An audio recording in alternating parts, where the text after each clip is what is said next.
Hello friends, आज हम लोग डिस्कस करेंगे मेंटल हेल्थ केयर बिल 2016 के बारे में। ये बिल हमारे पार्लियामेंट द्वारा पास कर दिया जा चुका है और ये हमारे राष्ट्रपति के एसेंट के बाद ये एक एक्ट में कन्वर्ट हो जाएगा। बिल जो है कानून में कन्वर्ट हो जाएगा जब इस बिल को पार्लियामेंट द्वारा पास कर दिया जाता है और इस पे राष्ट्रपति की मुहर लग जाती है। मतलब इस बिल पे हमारे राष्ट्रपति साइन कर देते हैं। जैसा कि हम लोग इस बिल के नाम से अंदाज़ा लगा सकते हैं, ये बिल जो है वो मेंटली इल पेशेंट को टारगेट करता है। इसीलिए हम लोग पहले ये जानेंगे कि उनकी पॉपुलेशन कितना है हमारे देश में। हमारे पास कोई ऑफिशियल एस्टिमेट नहीं है, पर ये अंदाज़ा लगाया जा रहा है कि हमारी जो 6 to 7% पॉपुलेशन जो है वो मेंटल डिसऑर्डर से पीड़ित है, मेंटल इलनेस से पीड़ित है। WHO ने यह भी अंदाज़ा लगाया है, WHO मतलब वर्ल्ड हेल्थ ऑर्गेनाइजेशन, इन्होंने ये भी अंदाज़ा लगाया है कि 4 में से 1 व्यक्ति अपने जीवन काल में मेंटल इलनेस से प्रभावित होगा। अब देखिए, डिप्रेशन, एंजाइटी, ये सारे मेंटल डिसऑर्डर्स में आते हैं। हमारे देश में इनसे पीड़ित होने वालों की संख्या लगातार बढ़ती जा रही है। कारण क्या है? कारण है हमारा कॉम्प्लेक्स लाइफस्टाइल। तो इन सब चैलेंजेस को ध्यान में रखते हुए सरकार ने मेंटल हेल्थ एक्ट 1987 को रिप्लेस करने के लिए ये बिल पास किया। एक और काम था, हमने 2007 में, इंडिया ने 2007 में UN convention on right of persons with disabilities, इस कन्वेंशन को हमने रेटिफाई किया था। तो इस कन्वेंशन में जो जो बातें लिखी थी उन सबको इम्प्लीमेंट करने के लिए हमने ये बिल पास किया। इस बिल का एम है मेंटल इलनेस से प्रभावित व्यक्ति को हेल्थ केयर सर्विस प्रोवाइड करना और ये इंश्योर करना कि वो अपनी ज़िंदगी पूरी डिग्निटी के साथ व्यतीत कर पाएँ। हम ये भी इंश्योर करेंगे कि वो हरास न किए जा सके, उनको डिस्क्रिमिनेट न किया जा सके। ये सब कैसे होगा? ये सारी चीज़ें लिखी हैं इस बिल के प्रोविज़न में, जो अब हम लोग डिस्कस करेंगे। इस बिल में सबसे पहले ये बताया गया है कि मेंटल इलनेस क्या है, कैसे हम पता करेंगे कि कोई व्यक्ति मेंटली इल है। पहले क्या था? पहले मेंटल इलनेस को डिफाइन किया गया था as any mental disorder other than mental retardation. Mental disorder मतलब होता है मेंटल इलनेस और मेंटल रिटार्डेशन मतलब होता है वो व्यक्ति जिसका डेवलपमेंट, उसके माइंड का डेवलपमेंट पूरा नहीं हो पाया है, मतलब कि उसका जो मेंटल फंक्शनिंग है वो कम है। उसे आप एक तरह से मंद बुद्धि भी कह सकते हैं। इस डिफिनीशन को हमारे नए बिल में फिर से रिवाइज किया गया है और ये कहता है कि mental illness will mean disorder of thinking, mood, perception, orientation और मेमोरी। इस तरह से इस बिल में मेंटल इलनेस की डिफिनीशन को काफ़ी वाइड कर दी गई है।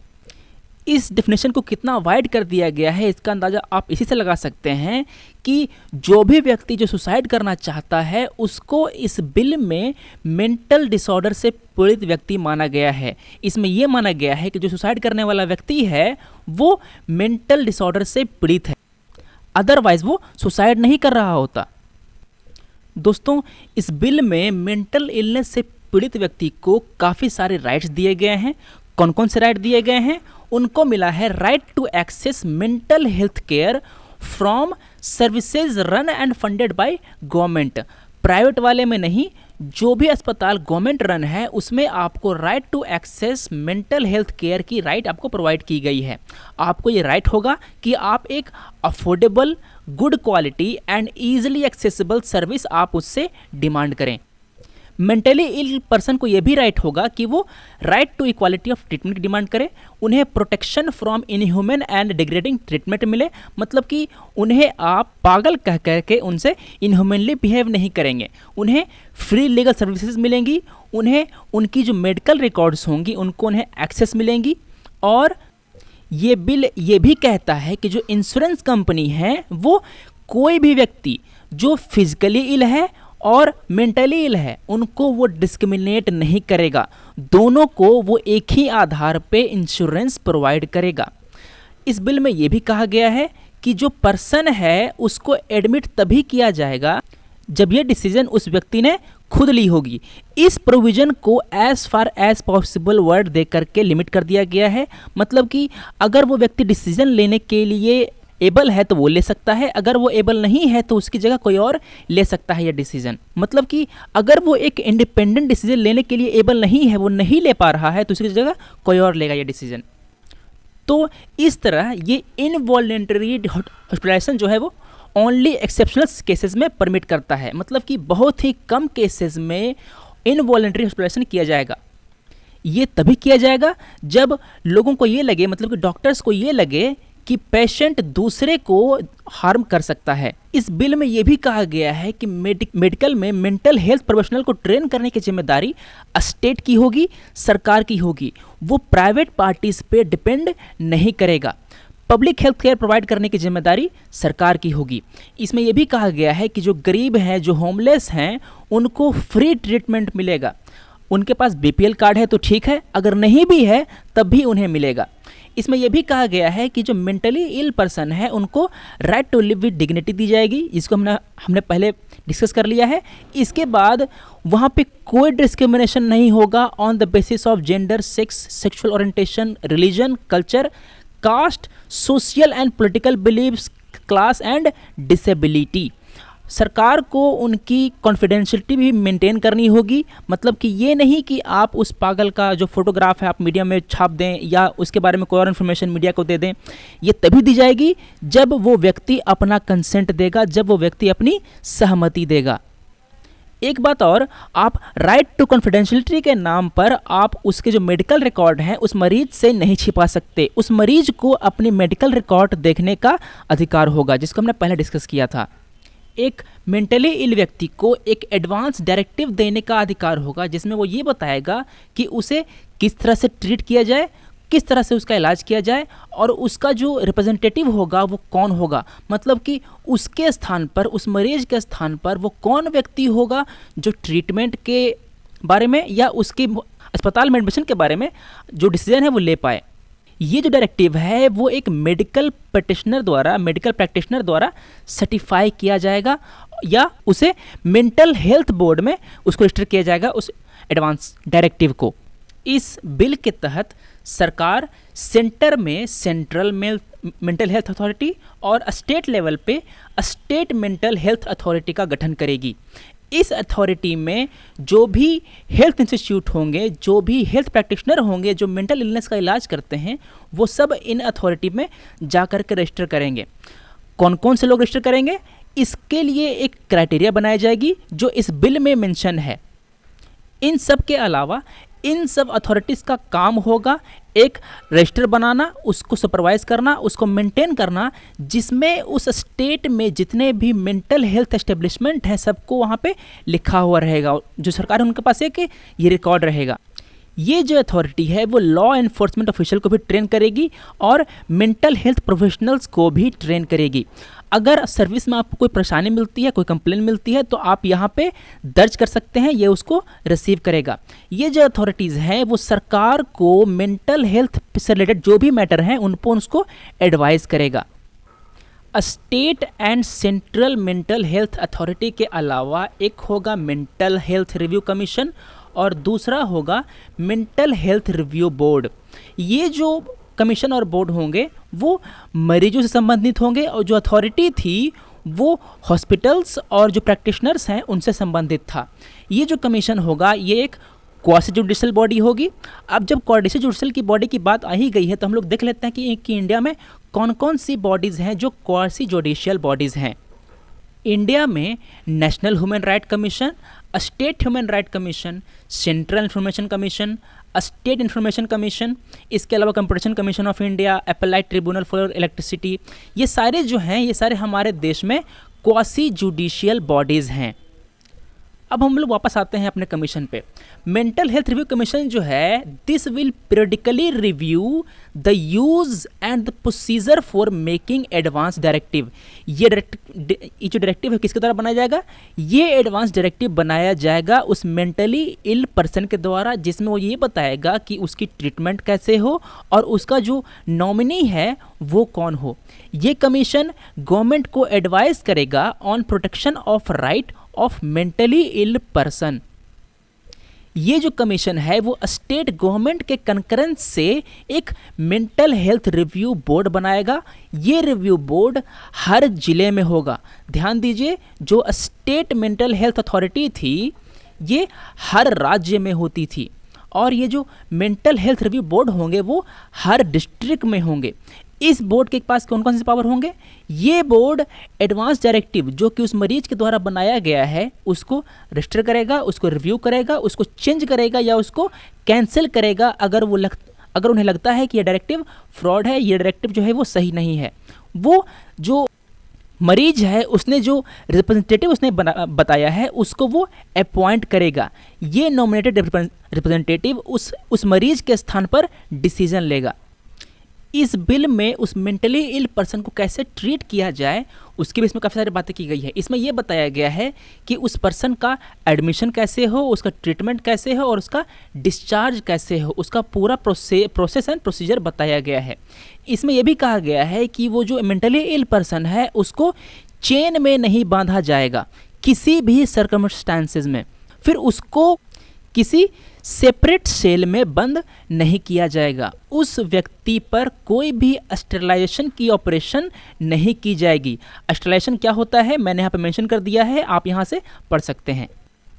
इंडियन पेनल कोड के सेक्शन 309 इसने अगर कोई व्यक्ति सुसाइड को उसको अटेम्प्ट करता है कमिट करने का तो उसको उसने पनिशबल बनाया था। मतलब कि अगर आप सुसाइड करने की कोशिश करते हैं तो आपको पनिशमेंट मिलेगी, आपको जेल मिलेगी अप टू 1 ईयर। इस बिल में इस पनिशमेंट को हटा दिया गया है। इसने सुसाइड को डीक्रिमिनलाइज कर दिया है। मतलब कि अगर आप सुसाइड करने की कोशिश करेंगे तो आपको ये प्रिज्यूम किया जाएगा कि आप मेंटल इलनेस से सफ़र कर रहे हैं, आप मेंटल इलनेस से पीड़ित हैं, इस कारण से आपको पनिश नहीं किया जाएगा। इसकी एग्जैक्ट वर्डिंग यहाँ पे लिखी गई है, ये देखिए, ये बिल में से हमने पूरा लिया है। ये है notwithstanding any content in section 309 of Indian penal code, any person who attempts to commit suicide shall be presumed unless proved otherwise to have severe stress or shall not be tried or punished under the said code। ये mental health bill में mention किया गया है ताकि उसे IPC के 309 के अंतर्गत पनिशमेंट नहीं मिले। फिर इस बिल में यह भी कहा गया है कि उस व्यक्ति को इलेक्ट्रोकन्वल्सिव थेरेपी नहीं दी जाएगी, मतलब उसको बिजली के झटके नहीं दिए जाएंगे जब तक कि जरूरी ना हो। और ये जो झटके हैं वो माइनर्स के लिए पूरी तरह प्रतिबंधित हैं, मतलब बच्चों को ये झटके नहीं दिए जाएंगे। तो अभी हमने डिस्कस किया मेंटल हेल्थ केयर बिल के प्रोविज़न कौन कौन से हैं। अब देखेंगे कि इसके इम्प्लीमेंटेशन में कौन कौन से चैलेंजेस आएंगे। ये जो स्लाइड है वो आपको मेंस के आंसर राइटिंग में काम आएगा। जैसा कि हम लोग देख सकते हैं कि पिछले कुछ सालों में बिल्स और पॉलिसी से संबंधित काफ़ी सारे सवाल आ रहे हैं। तो आप इस वीडियो को एक बार या 2 बार और देख सकते हैं, आपको नोट्स बनाने की ज़रूरत नहीं है। ये स्लाइड्स मैंने काफ़ी एग्जॉस्टिव रखी हैं, इसमें मैंने काफ़ी सारी बातें मेंशन करी हैं, आपको इसके अलावा और कहीं से कुछ पढ़ने की ज़रूरत नहीं है। तो अब हम देखते हैं कि इस बिल में कौन कौन सी लिमिटेशंस हैं, इसके क्या कौन से चैलेंजेस हैं। सबसे पहली प्रॉब्लम है पेनल्टी की। इसमें कोई स्पेसिफिक पेनल्टी नहीं दी गई है। तो इससे प्रॉब्लम क्या होती है? इससे प्रॉब्लम ये होती है कि अगर कोई व्यक्ति इसके प्रोविजंस को नहीं मानता तो वहाँ पे प्रॉब्लम आती है कि उसको हम पनिशमेंट क्या दें। इस बिल में कुछ प्रोविजन को वायलेट करने के लिए पनिशमेंट है और कुछ प्रोविजन को वायलेट करने के लिए पनिशमेंट नहीं है। दूसरी बात आती है फंडिंग। इस बिल में ये नहीं बताया गया है कि इस सब सर्विस को प्रोवाइड करने के लिए कितना खर्चा आएगा। इसमें यह भी नहीं बताया गया है कि जो खर्चा आएगा उसको कैसे शेयर करेंगे। देखिए, जो पब्लिक हेल्थ है वो एक स्टेट सब्जेक्ट है। पब्लिक हेल्थ ये एक स्टेट सब्जेक्ट है। ये 7th शेड्यूल के लिस्ट 2 में मेंशन्ड है। तो चूंकि यहाँ पे जो खर्चे हैं उसको शेयर करने की कोई खास बात नहीं की गई है, तो इसलिए इसकी इम्प्लीमेंटेशन में प्रॉब्लम आ सकती है। स्टेट कहेगा कि सेंट्रल देगा पैसा, सेंट्रल कहेगा कि स्टेट देगा पैसा, क्योंकि ये स्टेट सब्जेक्ट है। दूसरी बात आती है, आपने जो मेंटली इल पर्सन है आपको उसने इतने सारे राइट तो दिए, मगर आपका जो एक्सपेंडिचर है ऑन हेल्थ सेक्टर वो काफ़ी कम है। सरकार अपने बजट में, यूनियन बजट में हेल्थ पे काफ़ी कम खर्च करती है। तो इस कारण से हमने जो प्रोमिसेस किए हैं वो प्रोमिसेस अधूरी रह जाएंगी काफ़ी ज़्यादा। तो ये थे प्रॉब्लम्स। हम केवल समस्या नहीं बताएंगे, हम उसका सोल्यूशन भी बताएंगे एग्ज़ाम में आंसर लिखते वक्त। हमें ये कहना है कि आपको सेंटर को आगे बढ़ कर के आना चाहिए, जो स्टेट हैं उनको इनकरेज करना चाहिए अपने पॉलिसी से, अपने फंड से। जो स्टेट खर्च कर पा रहे हैं बढ़िया, अगर खर्च नहीं कर पा रहे तो उनको जो गैप आ रहा है, मतलब कि जो पैसे कम पड़ रहे हैं, वो सेंटर को प्रोवाइड करने चाहिए। दूसरी बात, हमें हमारी सरकार को अपने बजट में हेल्थ सेक्टर पे ज़्यादा खर्च करना चाहिए। लोग हमारे हेल्दी होंगे तो उनकी प्रोडक्टिविटी बढ़ेगी, उनकी प्रोडक्टिविटी बढ़ेगी तो उनको जॉब्स मिलेगी, उनका इनकम बढ़ेगा, हमारे देश में गरीबी कम होगी। गरीबी कम होगी तो वो सही समय पर डॉक्टर को अफोर्ड कर पाएंगे, जो बीमारियां हैं वो हमारे देश में घटेंगी। तो दोस्तों, अब हम देंगे आपको कुछ सवाल जिसका जवाब आपको हमारे कमेंट सेक्शन में देना है। सबसे पहला सवाल है, इंडिया ने मेंटल हेल्थ केयर बिल को पास किया, क्यों पास किया, किस कन्वेंशन को उसने रेटिफाई किया था, किस यूएन कन्वेंशन को उसने रेटिफाई किया था। दूसरा सवाल, भारत ने इस कन्वेंशन को किस साल रेटिफाई किया था। अगला सवाल है, आईपीसी का, इंडियन पेनल कोड का कौन सा सेक्शन सुसाइड को क्रिमिनलाइज करता है। आपको इन तीनों सवालों के जवाब पता होंगे अगर आपने मेरा लेक्चर ध्यान से सुना होगा। चौथा सवाल, soft drink such as cocoa contains significant quantities of what, caffeine, nicotine, tannin, rennin. अभी सॉफ्ट ड्रिंक पे काफ़ी ज़्यादा बवाल हुआ था तमिलनाडु में, वहाँ पे पेप्सिको और कोका कोला जो कंपनीज हैं उनके प्रोडक्ट बैन किए गए थे, इसलिए मैंने इस क्वेश्चन को यहाँ पे इंक्लूड किया है।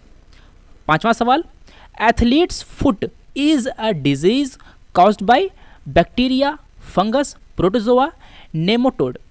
इस पे काफ़ी ज़्यादा क्वेश्चन आते हैं। पिछले साल पूछ लिया था, 2016 प्रीलिम से पूछ लिया था वायरस के बारे में कि वायरस किस किस को प्रभावित कर सकता है, इसलिए मैंने इस क्वेश्चन को लिया है।